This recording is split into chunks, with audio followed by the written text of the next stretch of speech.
Today we begin our Summer Sermons by Other People series. During the month of August, members of our community will read sermons written and published by notable clergy and laity. Sermons that each of the readers has found a deep connection. Susan Landau will read a sermon titled, May Your Pillow Catch Fire, by Reverend Scott W. Alexander. Susan?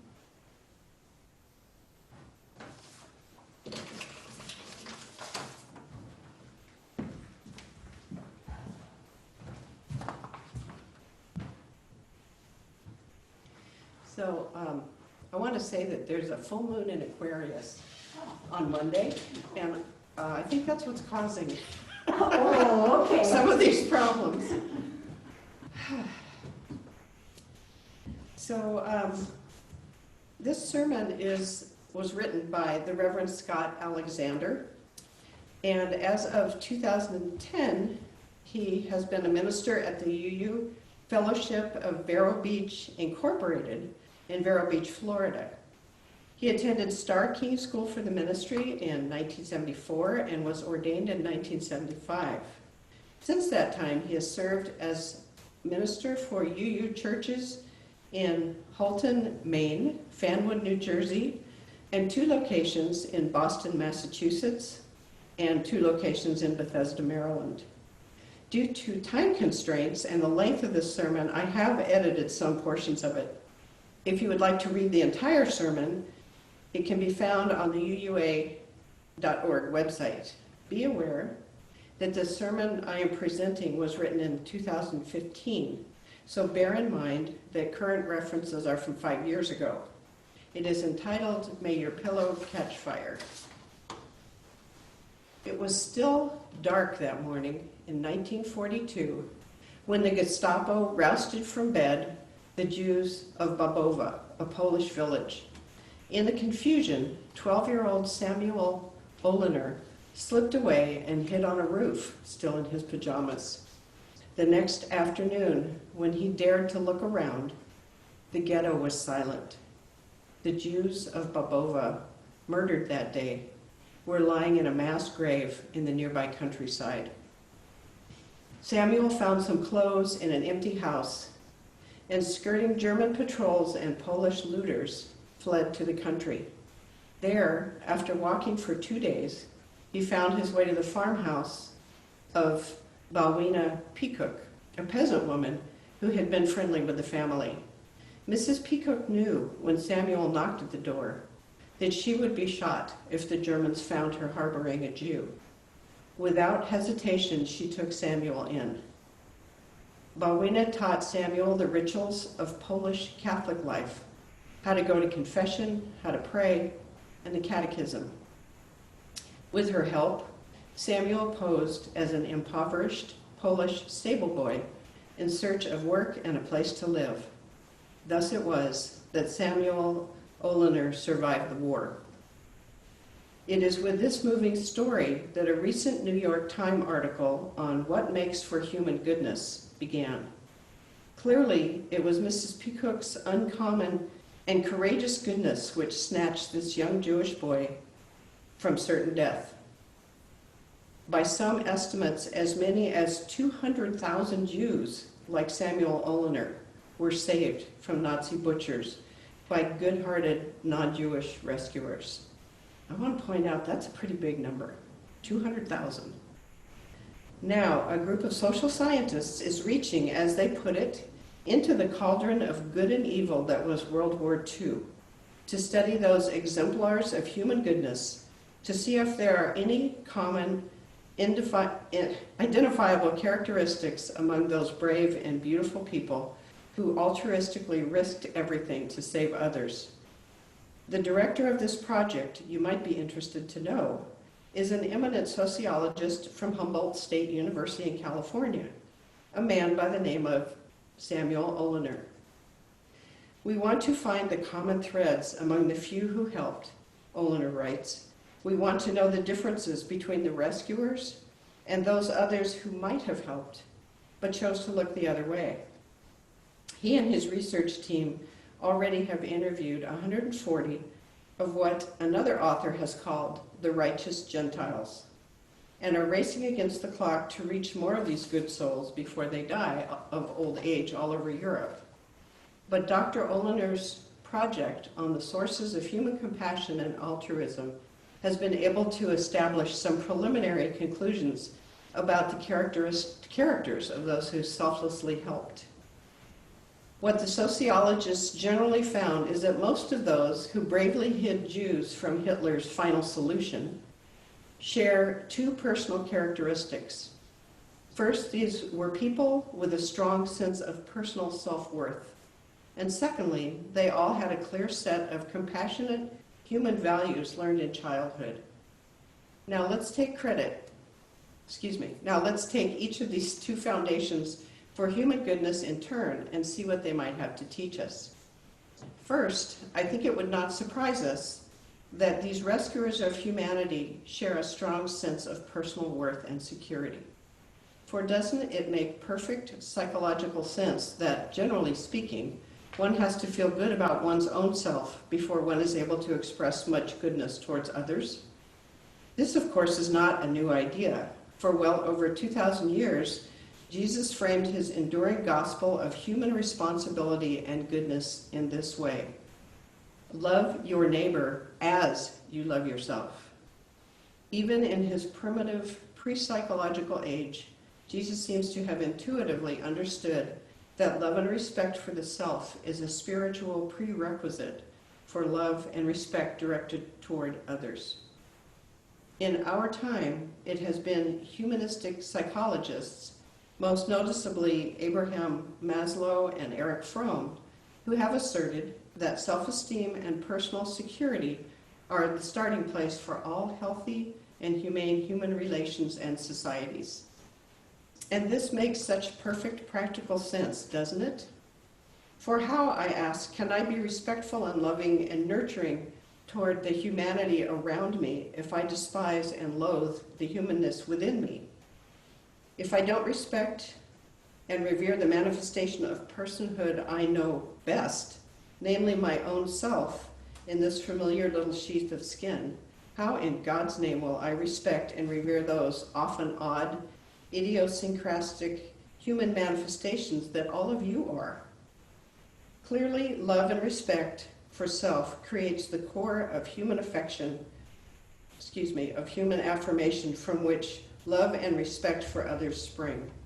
It would not surprise us then to hear that those compassionate few who saved Jews from certain death valued themselves. From the inside out, they knew of their own human beauty and worth, and therefore could readily see and want to protect the human beauty and worth of strangers when the knock came at the door. And isn't the opposite also true? When we are unkind or indifferent to human beings around us, doesn't our unseemly behavior most often have its basis in our own self-negation? Let me be the first to crawl into the confession booth this morning. Whenever I catch myself expressing inappropriate anger, mean-spiritedness, or cruel indifference towards other individuals or groups, I invariably discover that my lack of compassion says more about the ways in which I don't feel good about myself, rather than anything objectively objectionable about those to whom my venom is directed. When I unnecessarily hurt, abuse, or neglect someone else, it arises from some hurt, abused, or neglected part of me.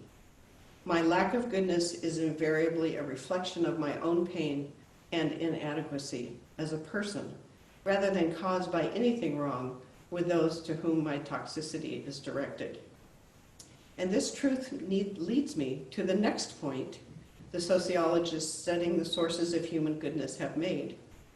People who have shown themselves to be uncommonly altruistic universally had childhoods made secure by warm and nurturing parents, adults who, through their generous expression of love, help these individuals to feel positive about themselves and safe in the world. Dr. Erwin Staub of University of Massachusetts puts it this way: There is a pattern of child rearing that seems to encourage altruism in later years. A warm and nurturing relationship between parent and child is essential. And this too makes utter psychological sense to us, doesn't it?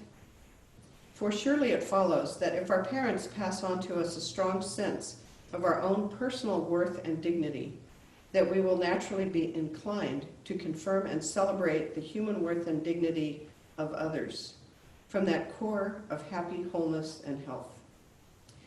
Thus, we arrive at a truth for all adults that is as important as it is obvious. If we want our children and the next generation to act compassionately and respectfully toward one another, we must show them by living example of our thoughts, words, and deeds that they are loved and respected. The only way our young truly learn that human beings deserve to be treated gently and humanely is by receiving that decent treatment themselves. It seems obvious from these studies that if we are to have a better world where people are spontaneously treated with compassion and concern, we must first and foremost instill in our children an appropriate sense of their own self-worth, dignity, and value. But as Oliner and the other social scientists studying human goodness are quick to point out, a healthy sense of personal worth developed in childhood is not in and of itself a sufficient foundation for altruism and goodness. For they have concluded that the second common thread they discovered in those compassionate heroes of the Holocaust is just as indispensable as the first, namely that all these good people possessed a personal set of compassionate values which had been passed on to them by their parents. Dr. Staub concludes that while a warm and nurturing relationship between a parent and a child is essential for altruism, it nonetheless, and now I quote, must be coupled with compassionate values which provide the individual with the moral direction and strength to help others, even when it comes at great danger or cost to themselves. We are not talking about moralistic parents here who rant and rave for hours with their kids about what is right and wrong. We are talking about genuinely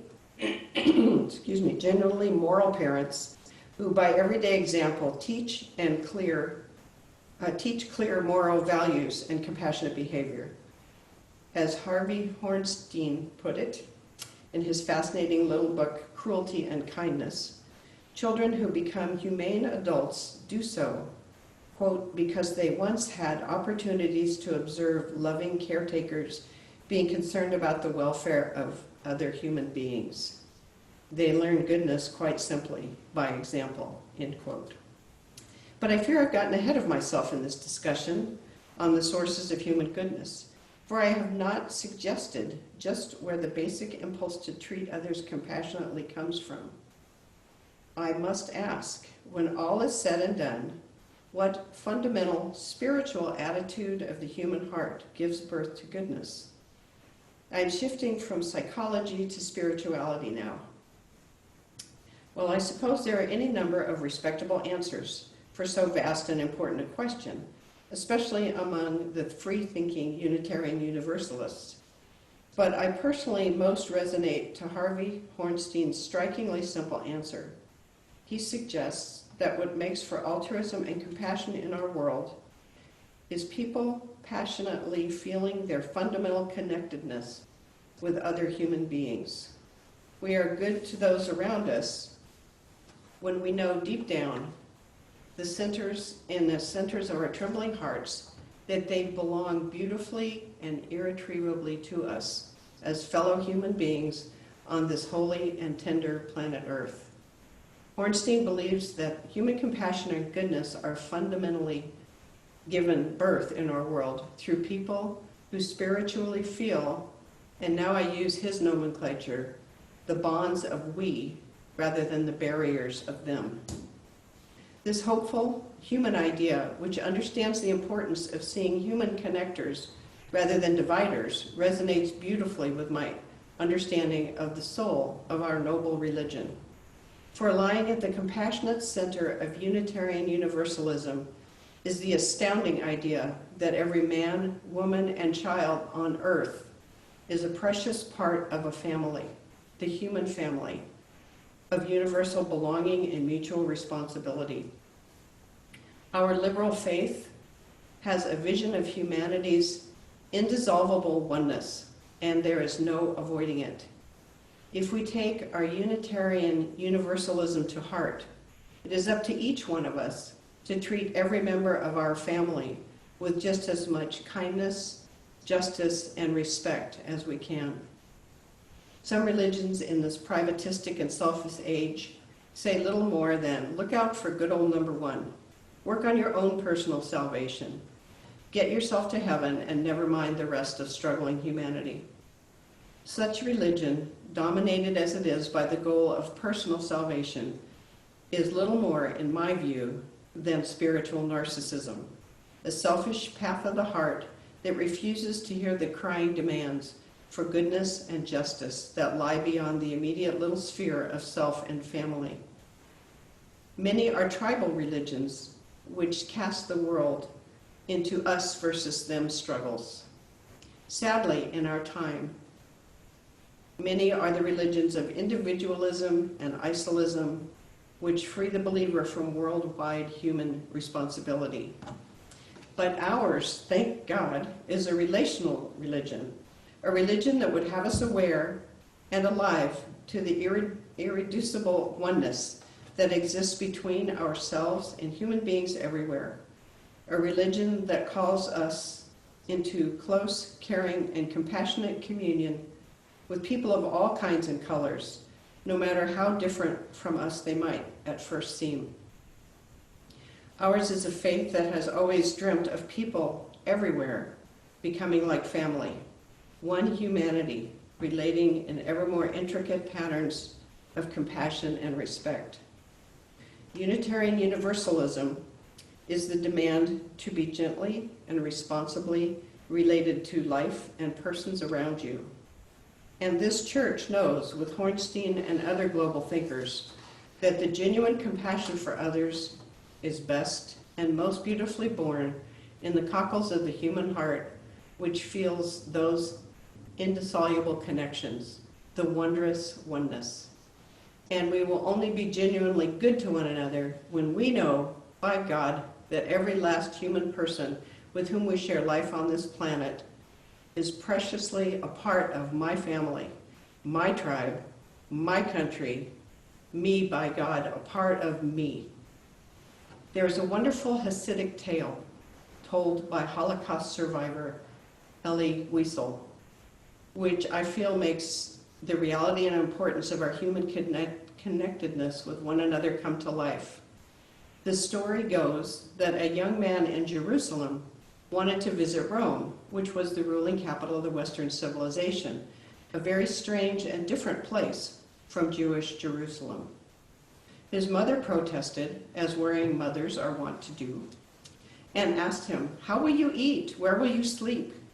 He didn't have any answers, yet he still wanted to go on his adventure to Rome. His mother finally relented and said, "I'm sure you will find food, but for sleep, you must take this pillow. At night, go outside the walls of Rome and put your head on this pillow, and you will have rest." The son did as she asked, and each night, after enjoying the sights, the sounds, the carnivals of Rome, he would leave that city and take his pillow and find sleep in the countryside. But one night, right before falling asleep, his pillow caught fire. Why? Because that night was the night the temple in Jerusalem burned. Wiesel goes on to explain that in his tradition, no member of the widely scattered Jewish community lives in isolation.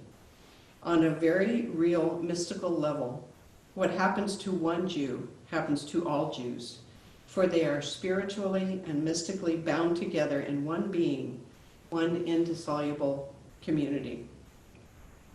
It was the precious bonds of human community and connectedness which set fire to the boy's pillow and kept him awake and alive to that which troubled his brothers and sisters back in Jerusalem. What I am saying to you is, as it was with the ancient tribe of Israel, so too now it must be with the worldwide tribe of humanity, the tribe to which we all so irrevocably and preciously belong. Surely all liberal religious thinkers realize how very rapidly our human world is shrinking. We now live in that global village Marshall McLuhan described, where all humanity is ever more intricately woven together as an interdependent web of life and being. The various peoples and nations of humanity can no longer afford to imagine themselves separated and distinct from one another.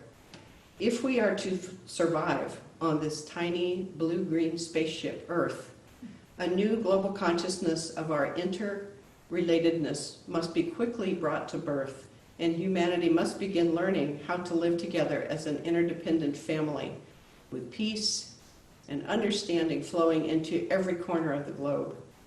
And that new consciousness of human connectedness and responsibility begins, don't you see, with human hearts able to see and celebrate the bonds of we, rather than brutalizing barriers of them. Now, please believe me, I have no illusions about how hard and long a battle it will be for this spiritual transformation toward genuine human oneness. We live, you and I, in terribly tribal times. It is with heavy heart that I realize that many of our world's leaders who currently dominate geopolitical affairs routinely think in parochial and tribal terms. Many are the archaic, inoperative worldviews which slice up the globe into isolated camps of we versus them. Warfare, terrorism, the arms race, famine, medical catastrophes like AIDS, and you can substitute COVID, are all allowed to prosper in the darkness of humanity's divisive and little thinking. This spring, and remember this was 2015, we witnessed one of the most heinous expressions of the evils of tribalism of the 20th century. I was at a Ramada Inn traveling, watching the evening news when the horrible images poured out of the television, and suddenly I found tears streaming down my face.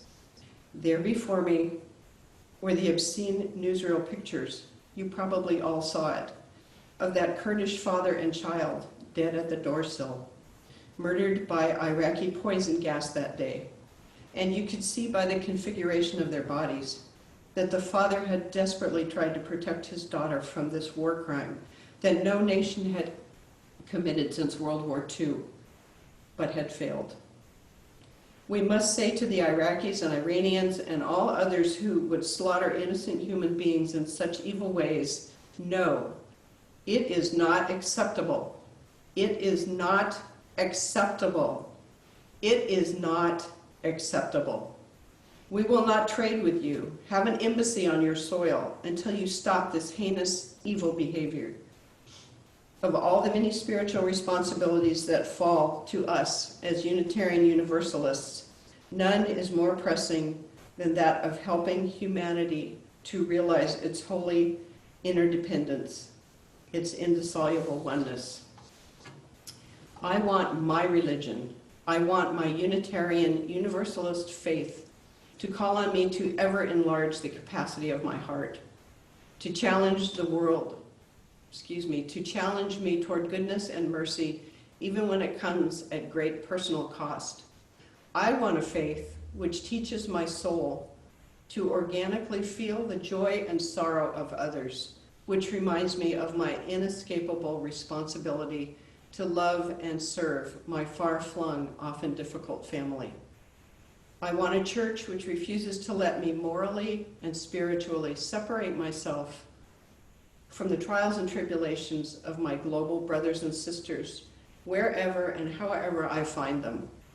I want a faith, if you will, that burns the pillow of my heart and keeps me awake wherever there is as much as one human being somewhere in need of my compassion or care. So may your pillow catch fire, dear Unitarian Universalist friends. When the evening news flashes into your living rooms and the images of starving, fly-covered Ethiopian children dying in their mother's arms, then may your pillow catch fire. May your pillow catch fire whenever some despairing bag lady spends another lonely night in some filthy, urine-soaked alleyway. Then may your pillow catch fire. May your pillow catch fire every time a young man with AIDS or COVID is dying alone in your neighborhood because nobody cares. Then may your pillow catch fire. May your pillow catch fire every time a minority child from the poor side of town is bitten on the face by a rat because this society doesn't care enough about people to provide adequate and humane housing. Then may your pillow catch fire. May your pillow catch fire every time one of your neighbors is sick or aggrieved and needs your simple healing of your holy touch. Then may your pillow catch fire. May your pillow catch fire every time there is some simple human kindness waiting for you, yes, you, no one else, you to bring to birth. May the pillows of your pulsating hearts evermore catch fire, for it is ever and always, as Universalist poet Carl Sandburg sang at the very end of his collected poems, there is only one horse on earth, and his name is all horses. There is only one bird in the air, and her name is all wings. There is only one fish in the sea, and the fish's name is all fins. There is only one man in the world, and his name is all men. There is only one woman in the world, and her name is all women. There is only one child in the world, and the child's name is all children. There is only one maker in the world, and that maker's children cover the earth, and they are named all God's children. That's us, dear friends. That is us.